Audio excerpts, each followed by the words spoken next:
Hello traders, my name is Logan with Funding Talent. Today, March 1st, we're going to be doing a live market forecast for you guys. In this video, we're going to outline the fundamental drivers of this week and the best technical setups that are presenting today for you guys to have moving into this next week. So, without any further delay, let's get right into the charts. Hello traders, so here we are, and as always, we're going to dive into the news of this upcoming week before we go into the charts. So, for this week, we do have high impact red folder news spread out the entire week, and this is NFP week. A lot of traders hate NFP, and for a very good reason. Trading on NFP days while you're intraday or scalping is much more difficult, especially with lower volatility before that news event happens, and then heavy increases in that volatility level. So, to start off the week on Monday, we have high impact news at 10 a.m. Eastern Standard Time for the USD. That would be the ISM Manufacturing PMI. And then at 10:30 p.m., we have an Australian dollar news for the RBA rate statement. Then on Tuesday, we have another Australian dollar news at 7:30 p.m. On Wednesday, we have a little bit of news on the New Zealand dollar, the Kiwi, at 3:15 p.m. Remember, this is all Eastern Standard Time. And then on Thursday, we have all-day meetings, OPEC and JMCC meetings, and at 12:05 p.m., Fed Chair Powell will speak.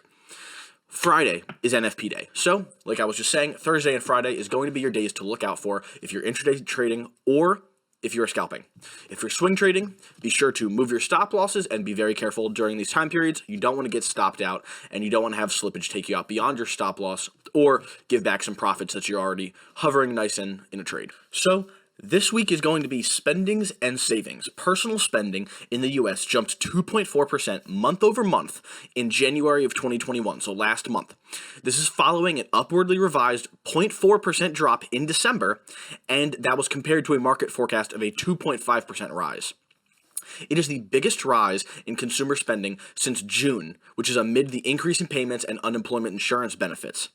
This showed a surge in personal income coupled with a far more modest increase in personal spending. So not only is personal spending going up, but personal income is also going up. This would be great news if we were in a risk-on market environment. I was reading this earlier on today. This news means that 27% of all household income is coming from the government. Think about that. This news is really just showing how reliant the U.S. population is on our government. The new stimulus bill that is probably going to be released in the next couple of weeks will just exacerbate this fact. This news comes in at a very strange time because everything else is showing that we might be switching into a risk-off market sentiment, but this news is pretty good news for the U.S. considering how much personal spending is going up and also personal income is going up. So, this risk sentiment, unfortunately, is going to end up being the same as last week, which is mixed. We're not entirely sure yet. But we will be keeping our eye out and looking for more indicators to give us a better direction and idea of where and what market sentiment we are going to be heading into. So, for this week, as always, we are doing our vaccine administration news because that will couple in to our risk-on market sentiment once these vaccines start to get delivered faster. The good news is vaccines are starting to get delivered faster, with 18.3 million change since last week. The new number is sitting around 91.7 million vaccines delivered.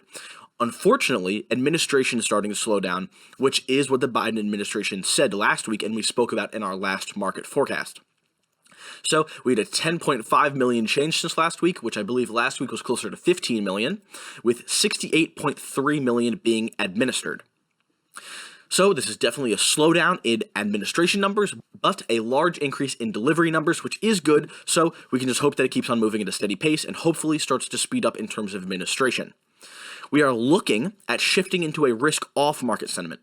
The reason I say this, we will go into, it is on the charts. The charts are telling me we're looking to switch into a risk-off market sentiment. But the news is still holding as a mixed market sentiment. We're not entirely sure because of the fundamental drivers. They're not exactly lining up with the technicals, but in the next week, we hope that they might start to. This is a DXY 4-hour chart, but we're going to be looking at this primarily on the daily. So, as we know, we finished our 5-wave decline, which we thought was going to be completed and starting to move forward. with the head and shoulders that was right around this level. That head and shoulders was since invalidated, but we have been forming this downtrending channel, which actually makes a lot more sense than the head and shoulders even did in the first place, because if you can see here, we had our 5th wave completion, then we have our A wave. This previous bullish wave does show that this was our A wave, so we just finished our B wave, and now we can see price maybe heading up to this level right here, the bottom of this fractal at 91.76, or potentially the top of this fractal at 92.2. So we're going to be looking at the daily close on this candle to see if we can get a close and break of this resistance line. If so, then my bias will be long towards this level. Moving on to Bitcoin. As we all know who's monitoring cryptocurrencies, Bitcoin did not have a very good week.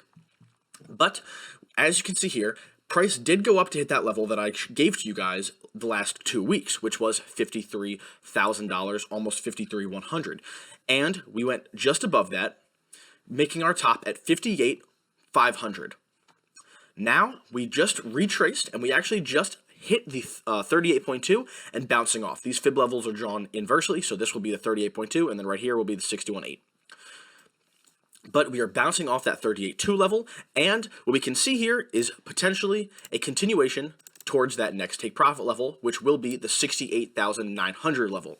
Or it is absolutely possible that we see a continued depreciation in crypto, as this is really not a large retracement in terms of the overall gains that we've had this year. This is an incredibly small retracement, smaller than this one that we had in January, and we've just been holding this bull run for a number of months, all the way back since March of 2020. So, are we due for another retracement, a farther retracement than the one I just outlined for you guys? It's absolutely possible. If we get that retracement, what are the levels you're looking at, Logan? Well, I can tell you right now, from here to here. So anywhere from 28,000 to 16,000, although that is not likely to happen, it is possible. For right now, we're going to keep our bias, which is a smaller retracement, bouncing up and potentially moving higher to that next take profit level. Just giving you guys 2 situations so you know how to react if we get either. Moving on to the S&P chart. So this chart has actually been worrying me. The analysis has been working out so far, but I'm interested to see what happens at this daily close. And for you guys' information, we do record these on Friday, so we have time to edit them and get them to you guys in a presentable format.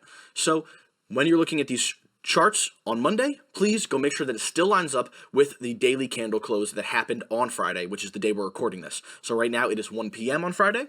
It's definitely possible for S&P to pull up higher.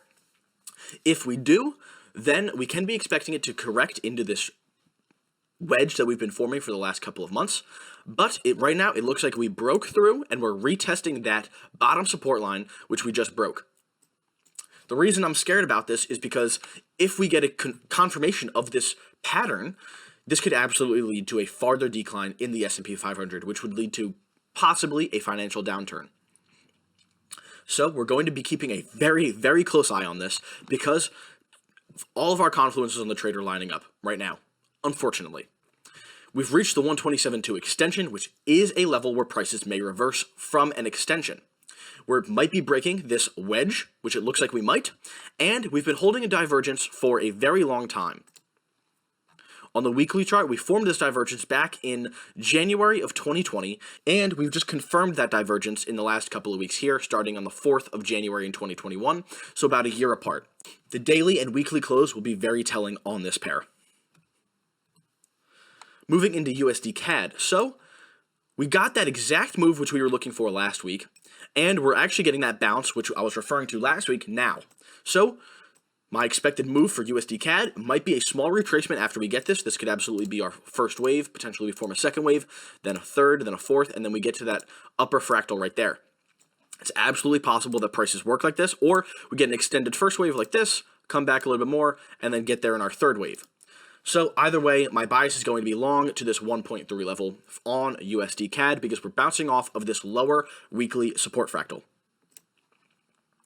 Euro USD. So we actually discussed this last week. I said from right here, we could be pulling down lower or forming our third wave.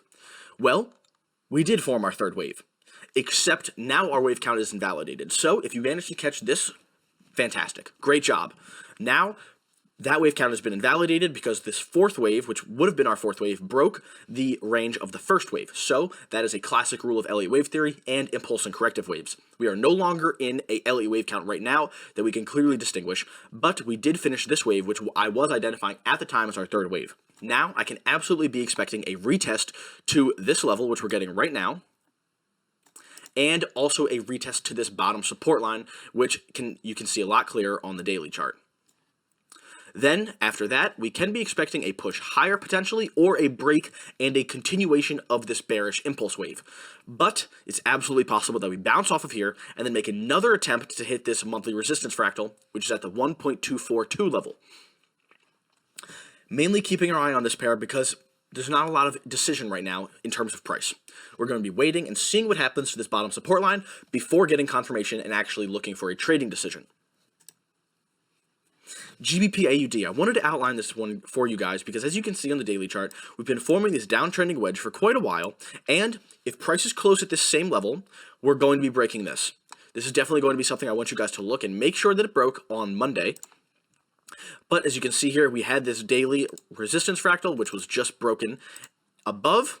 So if we get a close that will confirm this level, we might get a retest of this level and the resistance line turn support, and then another push higher. So my bias, if we get this close above this resistance line, will be long on GBPAUD. I wanted to also include GBPUSD because as you can see, we just retested this weekly resistance fractal, which formed all the way back here in February of 2018. Very strong level. It was touched 2 times on the weekly chart, and it was just tested again and confirmed. So, could this be the top on GBPUSD? It's absolutely possible. This last wave is very extended. We can absolutely be expecting a retracement from this level. So, let's draw our fib levels and see where a retracement might end to before we get another push higher, or before we get a potential reversal pattern, which signals a reversal of this overall bullish trend, and we turn into a bearish trend. Well, my potential reversal levels, if we get a continuation on GBPUSD, would be the 38.2 to 61.8 Fibonacci retracement levels. So for here, that will be 1.362 to 1.326.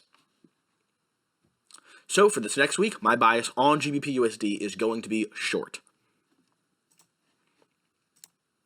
Moving into AUDJPY, pretty similar situation to GBPUSD, and also a pretty similar situation to our S&P chart. So as you can see here, we hit the 127.2 extension, and we're coming down hard off of a weekly resistance fractal on the daily time frame.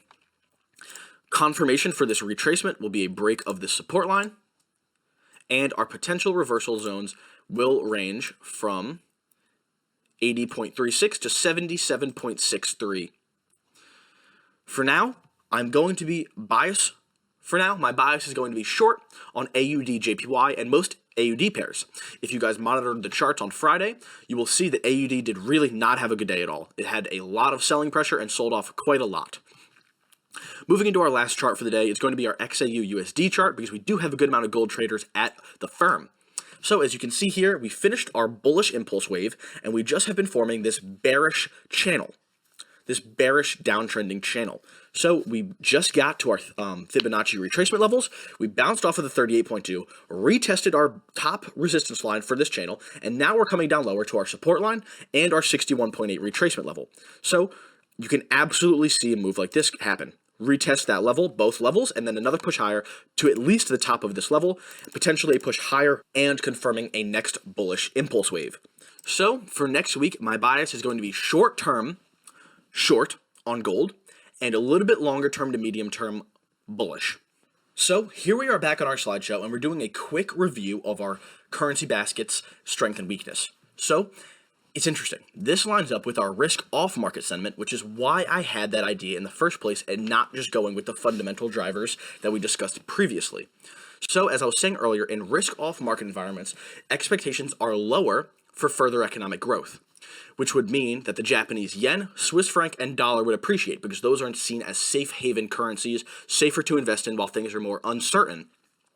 As you can see here, our currency strength and weakness analysis completely aligns with this. Our currency baskets are telling me that the Japanese yen will appreciate, the euro, pound, and kiwi will depreciate, the dollar will appreciate, the Australian dollar and the Canadian dollar will depreciate, and the Swiss franc will appreciate. So this does line up with our risk-off market sentiment. That was this week's market forecast. I hope that this video has brought you some technical setups that you can either use specifically or utilize the higher time frame bias in your short-term trading strategies. If you are not already following us on all of our social media platforms, be sure to do so because we release new content every single day and we are releasing videos like these every single Monday on YouTube. Again, I hope this video has brought you some insight into what you can do in this upcoming week. And on behalf from everyone at Funding Talent, as always, happy trading.